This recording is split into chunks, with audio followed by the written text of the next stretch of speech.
Donc avec le clic droit, je peux faire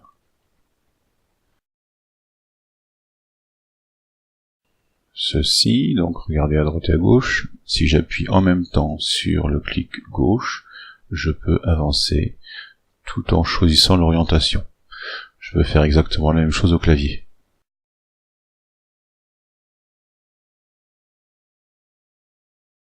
Pour me rendre à l'intérieur de la maison, je peux faire le tour et passer par l'entrée, qui se trouve à la pièce E, ou alors cliquer sur le plan, ce qui me fait gagner un petit peu de temps. Vous remarquerez que toutes les pièces sont repérées par des lettres, ce qui permet la distinction. Pour être dans le garage, je clique sur F, et je me retrouve téléporté dans le garage.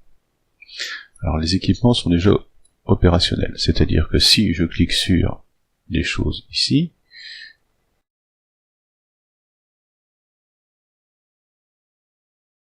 ça fonctionne.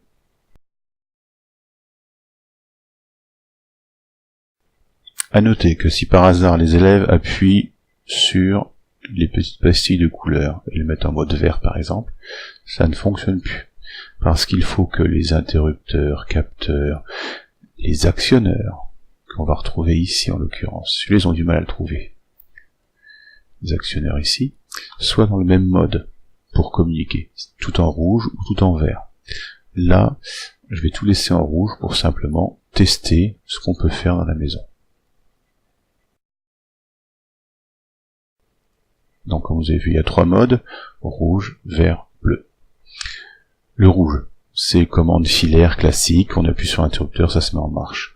Le vert va vous permettre de passer dans un état autre qui vous permettra de faire une programmation via la console. J'appuie sur la console, donc là je vois que il n'y a aucun dispositif dans l'éclairage, forcément, puisque ça commande des moteurs, et les moteurs est là. Et là je vois que l'interrupteur de la pièce F, pour le moteur, est accessible dans cette console de programmation. Sur le chauffage, j'ai rien, sur la sécurité et intrusion, j'ai rien non plus, et là j'ai rien non plus. Donc si je veux attaquer ici, mettre des choses autour de la lumière, il faut que je trouve les interrupteurs liés à la lumière, et ça fait partie du premier boulot des élèves, hein, je dirais, de repérer les différentes choses. Voilà, donc celui-là je le mets en vert, et je vais mettre l'éclairage aussi en vert du garage. Vous remarquerez au passage que dès que je bouge, le capteur de présence me détecte. Si je m'arrête, il ne me détecte pas. Je vais bouger un tout petit peu, voilà, je suis détecté. Alors, pour en revenir à mon éclairage, je reclique sur la console de programmation. Effectivement, dans l'éclairage de la pièce F, j'ai bien la lumière 2 et l'interrupteur. À ce moment-là, je peux tout à fait les faire interagir et programmer l'interrupteur pour qu'il allume la lumière, c'est-à-dire recréer un mode filaire. Mais le gros intérêt, c'est qu'on peut le modifier quand on veut. On n'est plus obligé de changer les câbles ni quoi que ce soit, il suffit simplement de changer le programme. Alors j'ajoute un programme.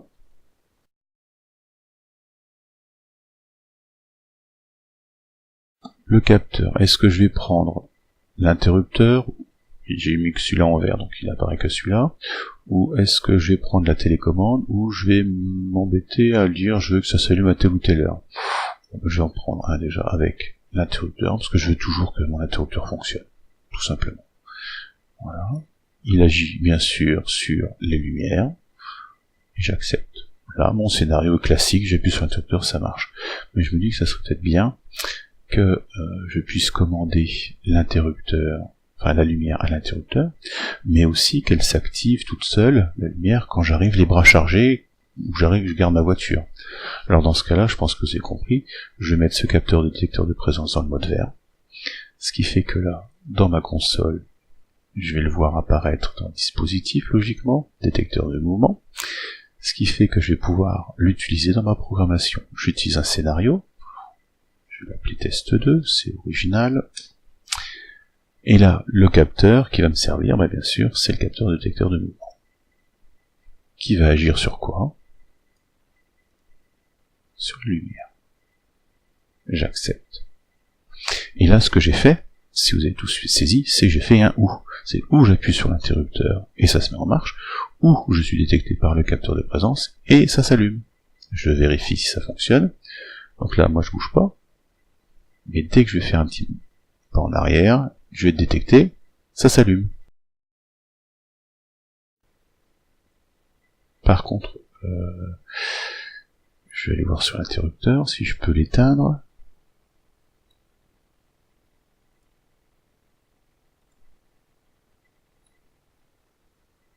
Donc là, c'est éteint. Le néon ici est éteint. Donc l'interrupteur marche bien. Mais si je passe, ça s'allume. Tout simplement.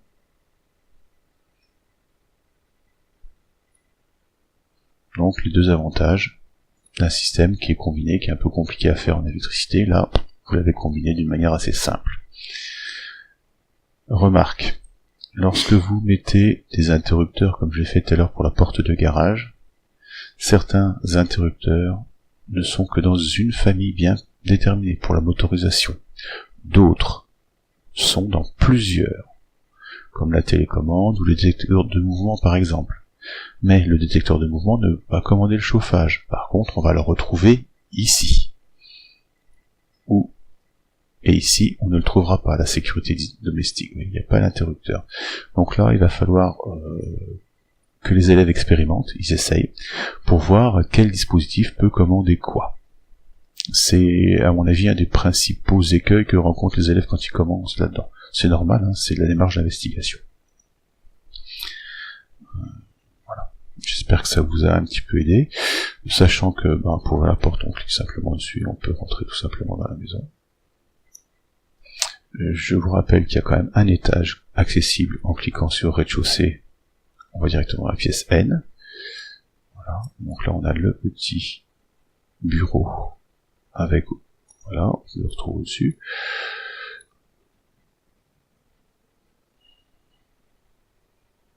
Je fais une petite visite de la maison, tant qu'à faire. Là, je me dépêche un petit peu. Voilà. Et toujours la possibilité de retourner dehors en activant. Alors là, je retourne dans la zone. D'accord. Les zones deviennent en bleu, mais pour sortir, c'est possible aussi rapidement. Ici, là, et là. Donc, je peux ressortir de la maison très rapidement en cliquant là, et là, je suis à l'extérieur. Vous avez tous les paramètres que vous avez sûrement dû comprendre, température mini-maximum, le taux d'humidité, la vitesse du vent, et la densité des nuages, qui vont agir aussi sur le modèle thermique. Vous avez ici bien sûr la puissance consommée instantanément, et ici tout simplement un compteur qui va mesurer l'énergie consommée du courant du jour, le dernier jour, la semaine ou du mois.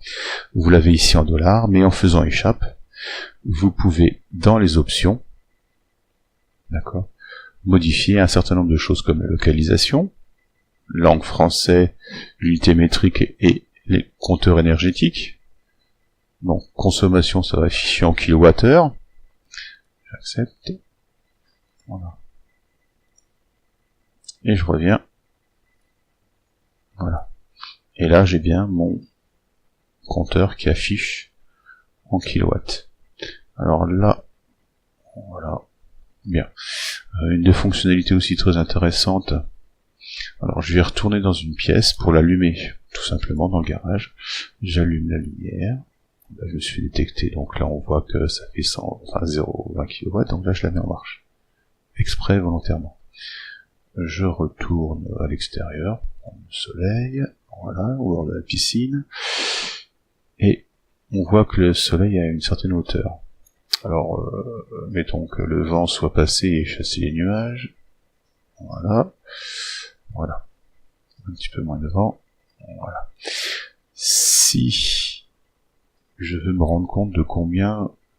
Ah, ça s'est arrêté. Bon, il faudrait que je le remette. Si je veux me rendre compte de la consommation énergétique totale, je peux, en prenant le curseur, avancer à l'heure que je veux. Donc là, jusqu'à 21h. Et là, vous allez voir la réelle course du soleil, telle que vous l'avez définie par rapport au point de géolocalisation, si on peut dire.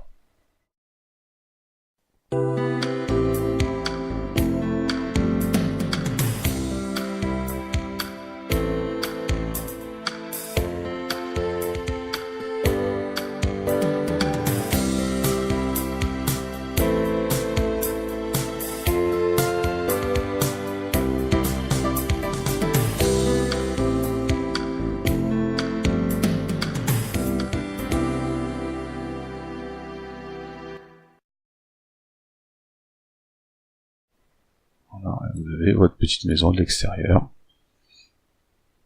Alors pareil, je vais laisser ça en marche, tout simplement pour revoir dans l'autre sens le lever du soleil. Donc on va dire là. Donc là, la consommation énergétique étant de 120 watts, vous allez voir que au fur et à mesure que le temps passe, vous allez comprendre que bien sûr tout est accumulé et vous avez droit à un lever de soleil. Alors bien sûr, il y a des capteurs de tous les côtés, notamment des capteurs de luminosité qui évitent de mettre en marche la lumière s'il fait déjà jour. Donc je vous laisse expérimenter tout ça.